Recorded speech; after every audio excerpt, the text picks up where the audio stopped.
The interview the Clinton machine has fought 30 years to bury just went live. Meet Danny Williams, the son Bill Clinton fathered and then buried alive in a storm of lies, denials and heartless abandonment. For decades, he's carried the scars of a family that weaponized power to erase him, his mother and their bloodline. If anyone deserves the spotlight for the Clintons' ruthless cruelty, it's this man. Share this video far and wide. Let his voice shatter their empire of secrets. Today, Danny joins us to lay it all bare. From chilling personal experiences, he exposes Hillary's role in the killings that protected their empire, and her hands-on involvement in the Pizzagate horrors that the media still pretends don't exist. He reveals the calculated threats and outright attempts on his mother's life that the Clintons orchestrated in shocking cold-blooded circumstances to bury the truth and silence her forever. This is the unfiltered testimony from inside the shadows that no mainstream outlet dares to touch. Today's video is brought to you by VP.net, the only VPN I trust to protect my privacy from the deep state. VP.net is built to block deep state actors from spying on you. Their military-grade hardware is impenetrable. Using their service also helps to keep my show on the air. Please visit vp.net/TPV to find out more. Danny, congratulations on the new book. Thank you. One of the darkest parts of the book was that your mum was pushed from a fourth-story window while pregnant with you, and that the Clintons used Roger to do it. Not Roger Stone, Roger Clinton. What did your mum tell you about that day? Because that's a horrible but unfortunately quite a believable story. And what did she? Do you remember anything she told you about that day? And also, how do you reconcile that with Bill Clinton being your dad? Like, how has it shaped your view of Bill, knowing that the Clintons could have been involved in something like that? Well, during that, I can remember because during that time, my mom, I was in the stomach at the time, but from what she tell me, she had fractured her foot. She got like a metal plate in her foot. But anyway, she was just afraid, and she was more afraid because she was pregnant with me. And she just she didn't know who I was, but she knew, she was afraid that she was going to hurt her, they was going to kill her baby, basically. And, my mom always told me, watch who you trust. So she trusted and thought that she was safe with them. And that day she was. But for me and my father, I feel like I know what I'm facing with my father. I feel like from where I come from, no matter how powerful or how afraid I should be or people are of them, I'm still going to keep pushing. I'm still going to tell my story because from what I done lived and what I done been through, I mean, there's nothing can stop me.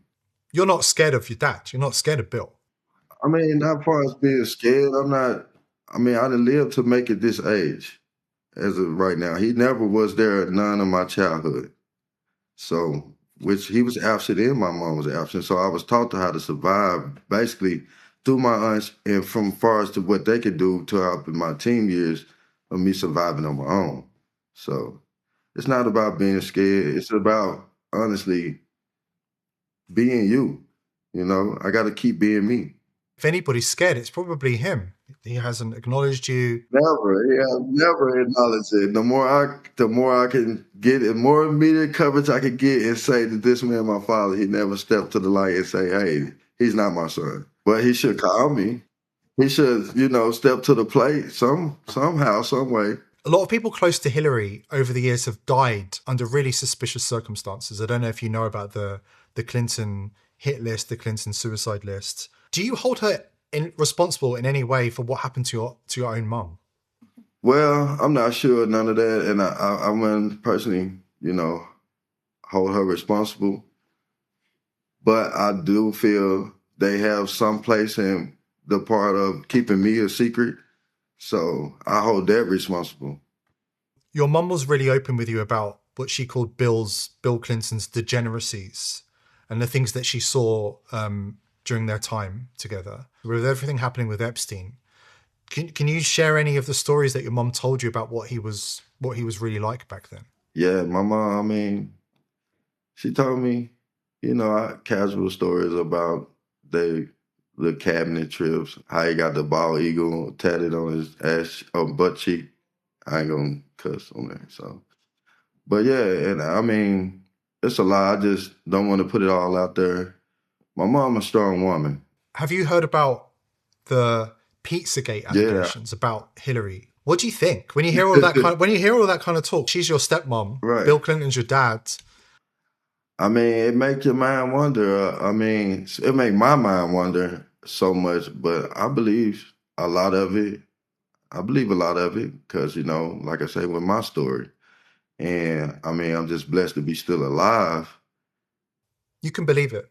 You can believe that Pizzagate is real. It's not some crazy thing that someone's invented. No, I don't believe nothing made up. I mean, because I lived between the 90s and, you know, to now. So I didn't watch how they finding kids from being kidnapped and, you know, all this extra crazy stuff. So, yeah, I believe it. Yeah, of course. I believe my story.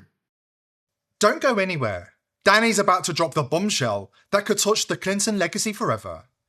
We're cutting to a quick word from our sponsor, but do not move. I was doing some research online the other day and stumbled on a video from Chuck Norris. Yeah, the Chuck Norris.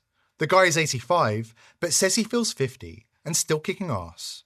I was skeptical at first, but once I watched the video, I realised the secrets he's spilling are ridiculously simple and completely hidden from the public. It shocked me. He's dodging 3 toxic foods the system shoves down our throats. Stuff that wrecks our bodies as we age. Big Pharma really doesn't want you to hear about this. I tried it myself, and I'm feeling sharp already. Chuck Norris is giving the information away for free in a no bullshit video. Visit chuckdefense.com/TPV, links below. That's chuckdefense.com/TPV. Watch it now, or stay suckered by their lies. What's the heart of the story that you wanted to get out there? Well, for me, it's more of a redemption story as well as a responsibility to help other people for me. And I just be wanting to let people know, no matter what environment or where you come from, we can still overcome things. I see the book as a historical document, really. If you think about the story that you're telling, you're Bill Clinton's son. Correct.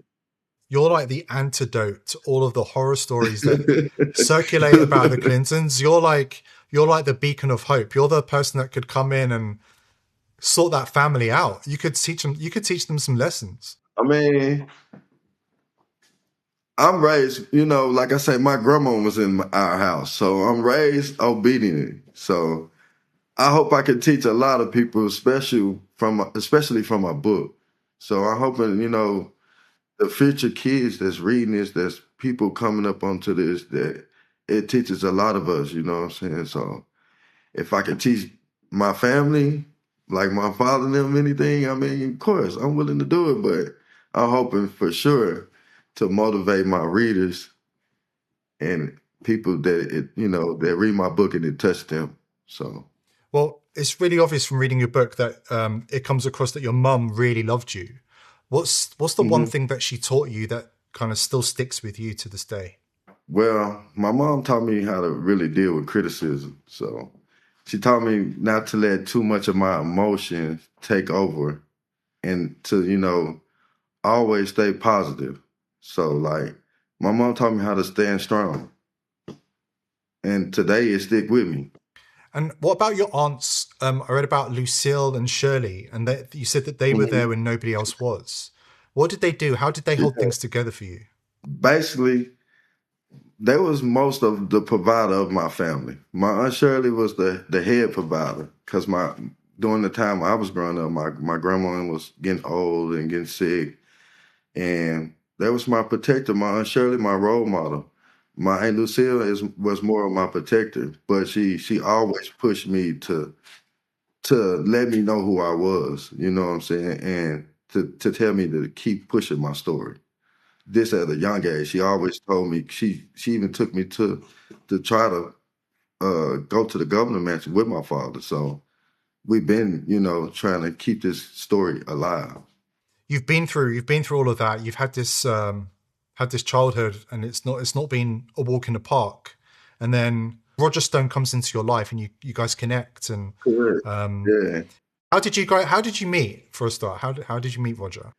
So 2016, during me campaigning about me and my father, and I was trying to get my story out there, get more media coverage, and keep getting it out there. And anyway, I met through on Facebook 2016 with Roger Stone, and we got together. And he helped me to push my story more. He helped me to interact with different people that wanted to help me with my story. And so he was a mentor. He taught me, and he always told me, the main thing he always told me, never stop. Never let them silence you. You know what I'm saying? So he played a big part in my life. He opened doors that I didn't have at the time. There'll be people out there that feel completely abandoned by their own families. They might have been literally abandoned, or they might be just being ignored, or they might have mothers or fathers that don't acknowledge them. They might be feeling really hopeless or alone. You've gone through all of that. You're still going through it. Right. Right. What would you tell them? Is there anything you would tell those people? Any hope or any bit of advice you would give them? I receive messages on my social media of people telling me how they go through what I've been through, how they never known their father, or I didn't even help families. I didn't send money to people because they was short on rent or stuff like that. But as I tell people, I live by my slogan: to never stop, to keep going, no matter what, no matter how you feeling, no matter what you're going through. Keep going. It's light at the end of the tunnel. So, but like I say, I help a lot of people, and I know that there's other people out there that need help. So, yeah. I want people to go out and get that book, The Forgotten Son. You can get it on Amazon, Kindle. Look my name up. It should pop up. Check out my social media, and I got links to, if you want to book me for interviews or anything, you could just type me in on social media. You see my links at the top. But for sure, check out my book, read my book, and I just pray and hope it inspire others to not just, to tell their story, to not just be silent. Well, Bill, if you're watching, get in touch with Danny. Own up. People will respect you. They'll respect you so much, and you'll get so much credibility. So just do it. Yes, I mean, just stand up. Come on, you created the Dead Be Dead act. Well, thank you very much, Danny. That was really great. That was really inspiring. Thank you so much.